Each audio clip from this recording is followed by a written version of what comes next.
Want to know the top 5 best hydrangeas for beginners and which one is the easiest, most reliable choice for beautiful blooms? And if you have ever bought a beautiful hydrangea, planted it with excitement, and then wondered why it barely bloomed the next year, you are not alone. Today we are covering how to grow hydrangeas, what they love, what they hate, the biggest beginner mistakes, helpful insects, harmful pests, natural remedies, and the top 5 best hydrangeas for beginners, ranked from last place to first place. So let's grow by zone. Hydrangeas are flowering shrubs known for their large, showy blooms in shades of white, pink, blue, purple, green, and even deep red depending on the variety. Most hydrangeas grow best in USDA zones 3 through 9, but the exact zone depends on the type you choose. Some are very cold hardy, while others prefer milder winters and protection from harsh afternoon sun. Hydrangeas are native to parts of Asia and the Americas, with many popular garden varieties tracing back to Japan, China, and North America. The name hydrangea comes from Greek words meaning water vessel. That name likely refers to the plant's cup-shaped seed capsules, but it also fits because hydrangeas are known for loving consistent moisture. Some hydrangeas bloom on old wood, some bloom on new wood, some need more shade, some can handle more sun.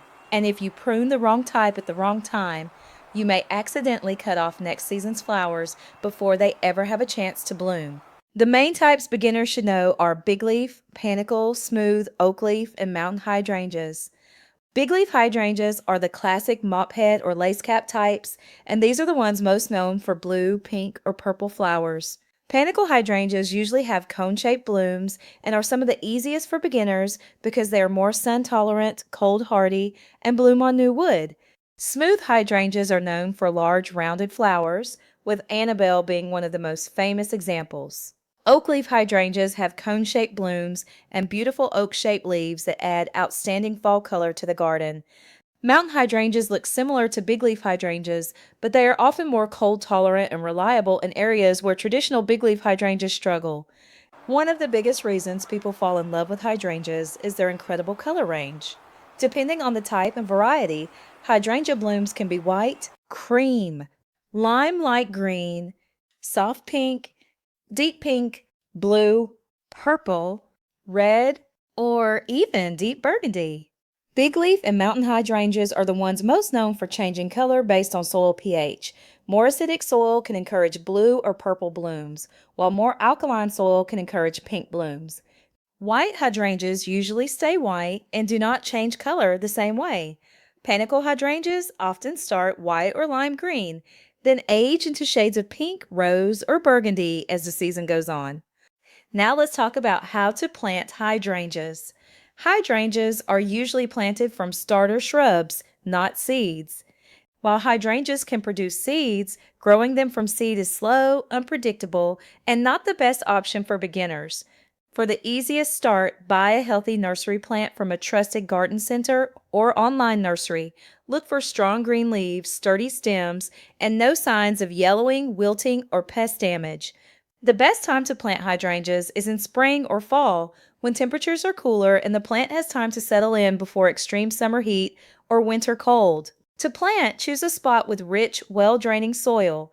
Dig a hole about twice as wide as the root ball, but not much deeper. Place the hydrangea so the top of the root ball sits level with the ground. Backfill with soil, gently press it into place, and water deeply to help the roots settle in. Then add mulch around the base to help hold moisture and keep the roots cool. Just be careful not to pile mulch directly against the stems, because that can hold too much moisture around the crown of the plant. Now let's talk about how hydrangeas thrive. Hydrangeas grow best with consistent moisture, rich soil, mulch, good airflow, and the right balance of sunlight. Most hydrangeas do best with morning sun and afternoon shade, especially in warmer zones. In cooler zones, some types can handle more sun. Panicle hydrangeas are usually the most sun tolerant, while bigleaf hydrangeas often need more protection from hot afternoon sunlight. Proper spacing is also important. When hydrangeas are crowded too closely together, airflow is reduced, and that can lead to more fungal issues on the leaves. Newly planted hydrangeas also need extra attention during their first year. While they are establishing strong roots, they should not be allowed to dry out completely, especially during hot or windy weather. Now let's talk about what hinders hydrangeas. Hydrangeas struggle with poor drainage, harsh afternoon sun in hot climates, dry soil, overcrowding, planting too deep, and pruning at the wrong time. If the roots stay too wet for too long, the plant can develop root rot. But if the soil dries out completely, especially during the first year, the leaves may wilt and the plant may become stressed. If the leaves wilt in the afternoon, check the soil before watering again. Sometimes hydrangeas wilt from heat stress, even when the soil is still moist. One of the biggest things that hinders blooming is incorrect pruning. That is why it is so important to know whether your hydrangea blooms on old wood or new wood. Old wood means the flower buds form on last year's stems. New wood means the flowers grow on this year's new growth. That one detail will help you understand when to prune, how to protect your plant, and why your hydrangea may or may not bloom. Now let's talk about the most common problems with hydrangeas. Hydrangeas can struggle when they are planted in the wrong light, watered the wrong way, over-fertilized, or crowded too closely together. Too much hot afternoon sun can scorch the leaves and dry out the blooms, but too much deep shade can lead to lots of green leaves with fewer flowers. Watering is another big one. Hydrangeas love consistent moisture, but they do not like soggy roots. The goal is moist, well-draining soil, not standing water. Too much fertilizer, especially high nitrogen fertilizer, can also create a big leafy plant with fewer blooms. Common harmful pests include aphids, spider mites, Japanese beetles, scale insects, slugs, and snails. Aphids and spider mites usually affect tender growth and leaves. Japanese beetles chew holes in the foliage, and slugs or snails are more common in damp, shady areas. Hydrangeas can also deal with powdery mildew, leaf spot, and root rot. Most of these problems are worse when the plant has poor airflow, wet leaves, or soil that stays too soggy. For natural remedies, start gently. Spray aphids and spider mites off with water. Hand-pick Japanese beetles. Remove wet garden debris to discourage slugs. And water at the base of the plant instead of over the leaves. If needed, insecticidal soap can help with soft-bodied pests when used according to the label. Beneficial insects can also help keep the garden balanced. Ladybugs and lacewings feed on aphids, parasitic wasps help control pest insects, and bees or butterflies may visit lacecap hydrangeas because their fertile flowers are easier to reach. For companion planting, hydrangeas look beautiful with hostas, ferns, coral bells, astilbe, bee balm, coneflowers, salvia, and catmint. These plants help create a layered garden, support pollinators, and encourage a healthier growing environment. Now let's rank the top 5 best hydrangeas for beginners, starting with number 5 and saving the best for last. Number 5 is Oakleaf Hydrangea. Oakleaf hydrangeas are beautiful because they give you more than just flowers. They have cone-shaped blooms, bold oak-shaped leaves, and gorgeous fall color. They are a great choice if you want a natural woodland-style look, but they can get large, so they need enough space. Number 4 is Endless Summer Hydrangea.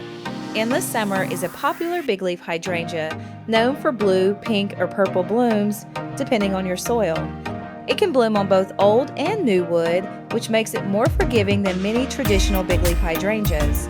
It is beautiful, but it may still need extra protection from harsh sun and cold winters. Number 3 is Annabelle Hydrangea. Annabelle is a classic smooth hydrangea with huge white rounded blooms.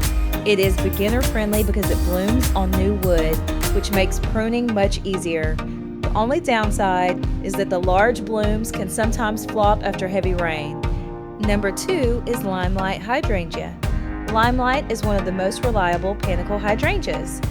It has large cone-shaped blooms that start lime green, turn creamy white, and then age into soft pink or deeper rosy tones. It is cold hardy, more sun tolerant, and blooms on new wood, making it a strong choice for beginners. And number 1 is Little Lime Hydrangea. Little Lime gives you the beauty of Limelight, but in a smaller, easier to manage size.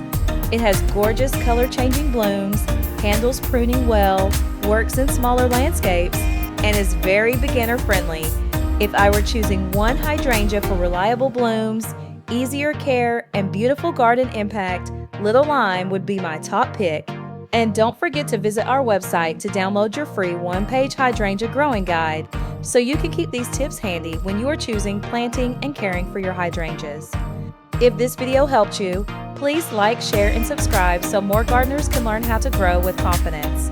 And if you want to know what grows best in your zone, make sure to follow along, because here on Grow by Zone, we are going plant by plant, zone by zone, and helping you grow smarter wherever you live.